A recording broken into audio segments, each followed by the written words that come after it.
RV park in Ellensburg, Washington. We're about to head to Mount Rainier, or we're attempting to.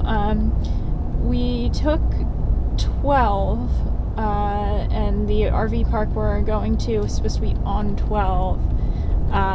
But we came to a road closure because there was an accident. And it's funny because the other day somebody was just telling us how Washington is known for being bad about closing roads from accidents for a long time. So the guys at the road closure told us we'd probably be okay if we kept going. That'd probably be open by the time we got there, but they mentioned a lake we could eat lunch by. So we turned where it said that there was a lake and like picnic area, and I don't even know how long we've been on this road. It was a very pretty scenic byway, but we've probably been on it for like 10 miles at least, and we're kind of low on gas. And it's another few miles back to 12. We still haven't seen any picnic tables. We saw a few campgrounds and a lake, but nowhere to eat except a few pull-offs. So we should be okay on gas, but it's just we didn't really want to stretch it this thin. So hopefully the road will be open once we get to wherever that accident was.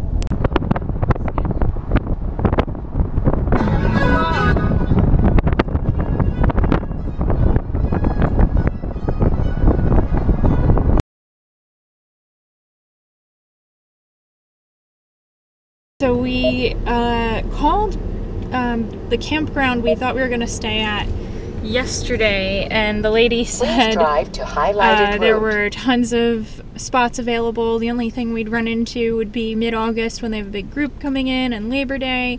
We get here today and the lady says, "Oh, I wasn't working yesterday. That lady wasn't supposed to answer the phone."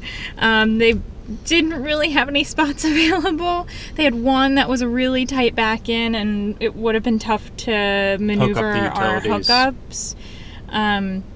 So she was very nice about it and recommended another campground that's right up the road. That sounds nice, has reasonable prices. I don't know how I missed it when I was doing my research online, but you know, everything's an adventure. But we did get to see a huge elk pulling into this campground. They have a herd of about 17 of them around, fully grown male with huge antlers, and she even said that they were docile enough that they feed them, so we got out some carrots and apples to feed it, but it crossed the road before we could. I know you're not really supposed to do that, but if the owner says it's okay, I think that's alright.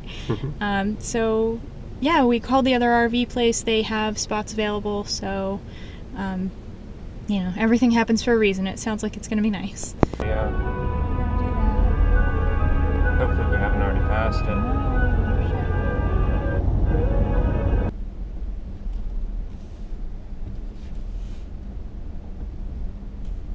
We have reservations at the other campground now, but it is very confusing. We paid for water and electric, and they said we could take any site we wanted, but this is the map. Just a little confusing.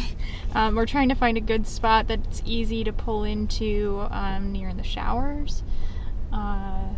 So we're probably going to set up shop somewhere around where we're driving now, because it's 3 o'clock and we passed up an opportunity to eat lunch earlier thinking we'd be there in like a half hour.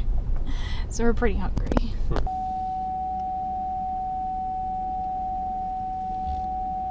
So it's about 10 o'clock now. We kind of got to the campground. It's outside of the Mount Rainier area. It's a little further than we want to be honest. We're about 14 miles from the entrance. So we're probably going to stay here 2 or 3 nights. By the time we finally had everything set up, it was like 4:30, so it was too late for us even to run into the ranger station. So tomorrow we're going to talk to some rangers. We've got a good list from my brother about what to check out tomorrow at least, and then from there we'll find out if there's any better campgrounds that we could see maybe on the western end of the park.